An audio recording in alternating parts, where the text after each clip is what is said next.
Hello, everyone. Welcome to my SURF presentation, Radicalization, the Appealing Path to Extremism. My name is McCabe Webb, and I will be with you through the duration of this presentation. Alrighty, so first things first, a note on empathy and compassion. So I'm going to, for the duration of this project, ask you to step out of your own shoes and step into those of people from around the world. And of course, Mohsen Hamid said, empathy is about finding echoes of another person in yourself. And I'm going to ask you to take it one step further and find echoes of yourself in other people and try to understand their perspectives. And this will be a presentation of anecdotes, kind of describing how different people can become radicalized and find themselves on the path to extremism.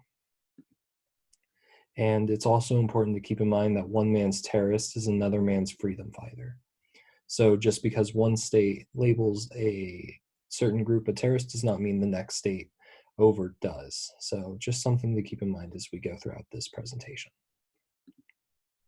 First things first, the businessman.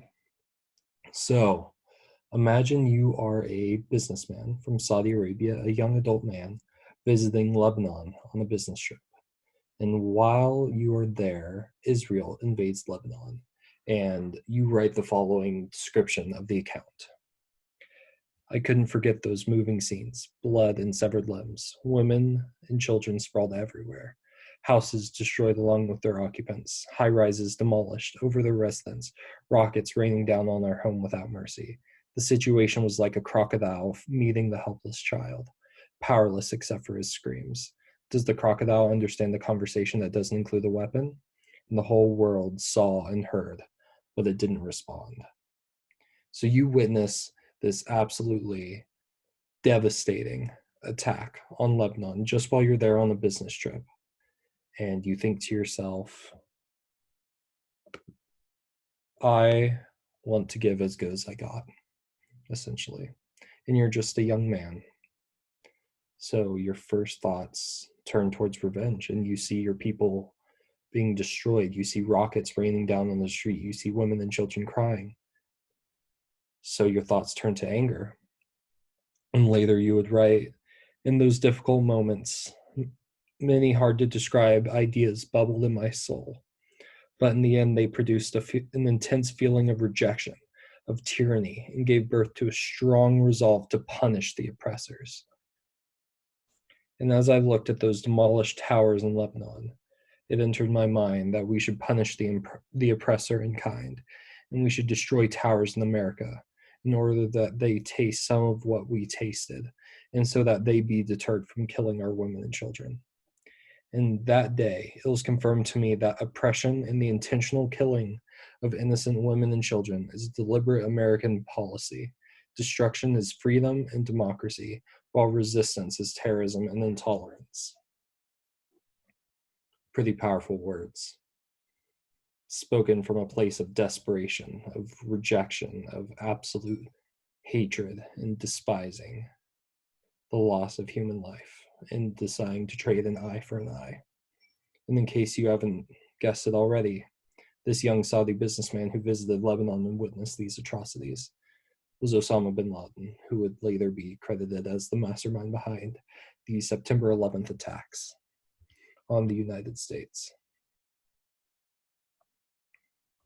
Next up, the child. So imagine you are a child in sub-Saharan Africa and life is hard. Your father one day just disappears, and one day your mother does too. And you're left in charge of 3 or 4 or 5 siblings, and you never know what happens to your parents. They could have been killed. They most likely were killed. And you just never find out what happened to them.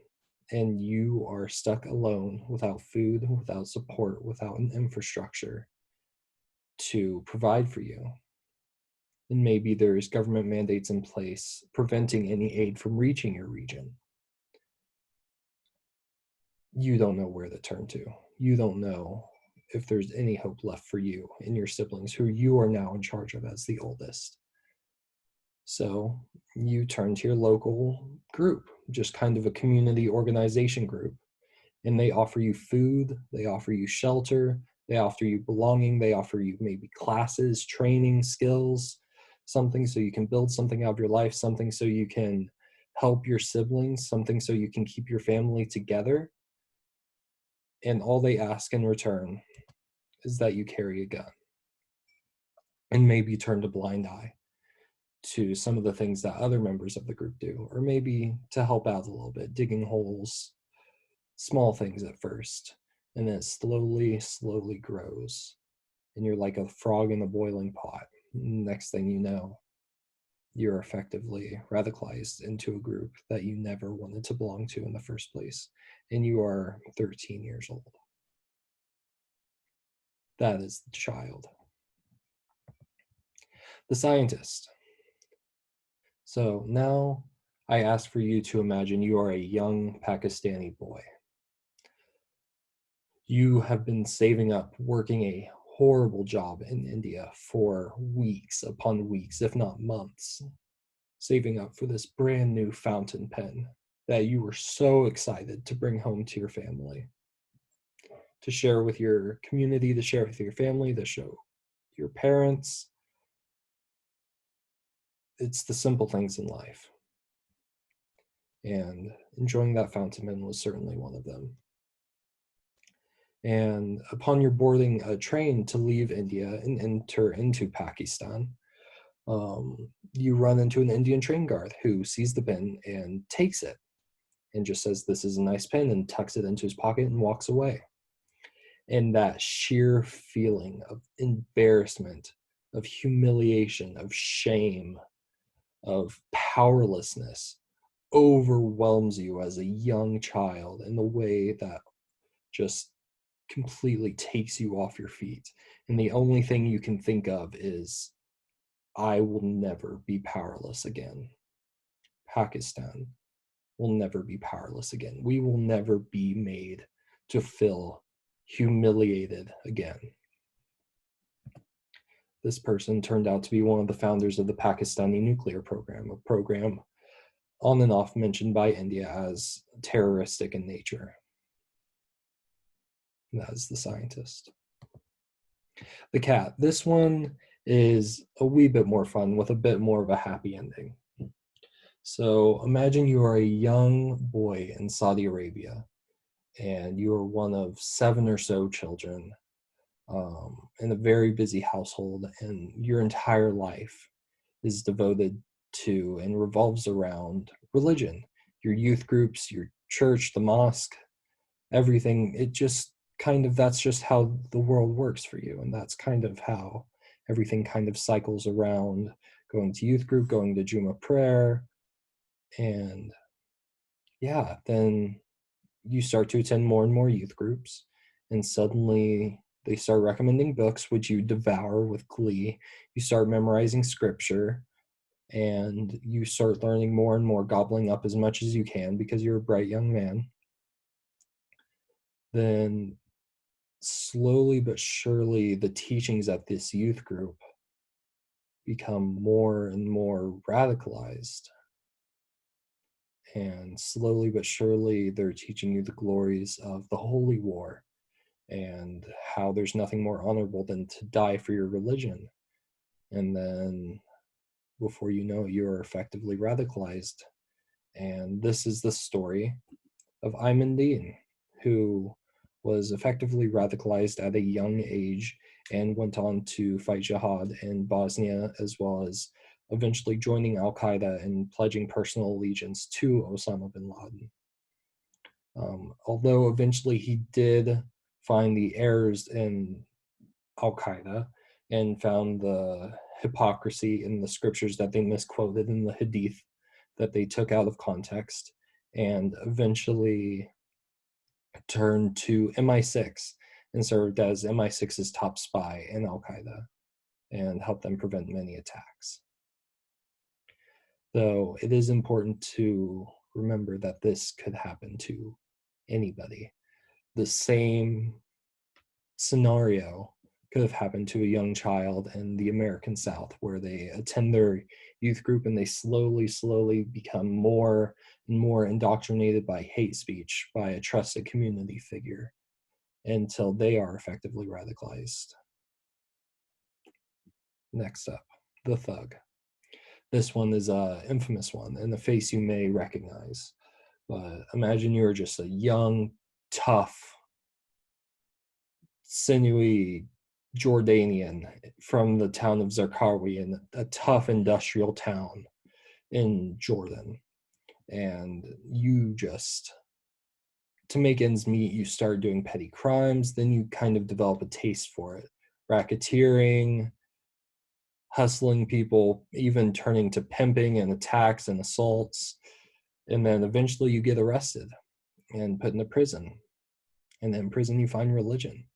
And it gives you structure. It gives you an idea of what you want in life. It gives you a promise. It gives you community. It gives you power in a way. And this is essentially what happened to Zarqawi, otherwise known as one of the founders of Al-Qaeda in Iraq, the same group that would then become known as the Islamic State, ISIS, or Daesh. Then we have the Kurd. So imagine you are part of the largest minority without their own homeland in this world. And you're spread out across several countries: Iran, Iraq, Turkey, and basically everywhere you go, you are hated and you are despised. And leaders, the likes of which include Saddam Hussein, use chemical weapons on you and your people, trying to eradicate you and eliminate you from the face of this earth. So you get mad and you say, we deserve a homeland. We deserve a place where we can be safe. We deserve protection, and nobody's going to protect us, so we have to protect ourselves. So you join a party called the YPG, which is labeled by Turkey as a terrorist organization. Finally, we come to the Patriot. Imagine you were born in South Carolina and you just have the all-American life. You play football in high school, you do well in school, you go to college well enough in school, and you go to college, get good grades, marry the love of your life, have a wonderful life, and then something happens.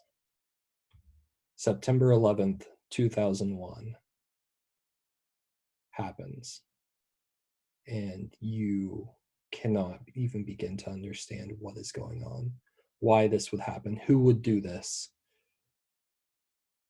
and how so many innocent people could be killed. So the very next day, you go to your local recruiters and you sign up for the US military, which is considered by at least one country, which shall go unnamed, as a terrorist organization. So like I said at the very beginning of this presentation, it's important to remember that one man's terrorist is another man's freedom fighter, and try to keep an open mind. And I really appreciate you sitting through this presentation with me and putting some faces to names and practicing some empathy and some compassion and understanding how radicalization can happen and that everything may not be what it seems.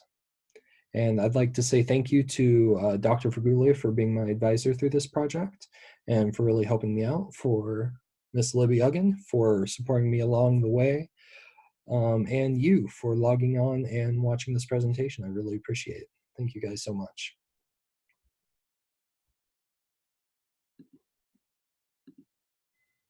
I know that bitch.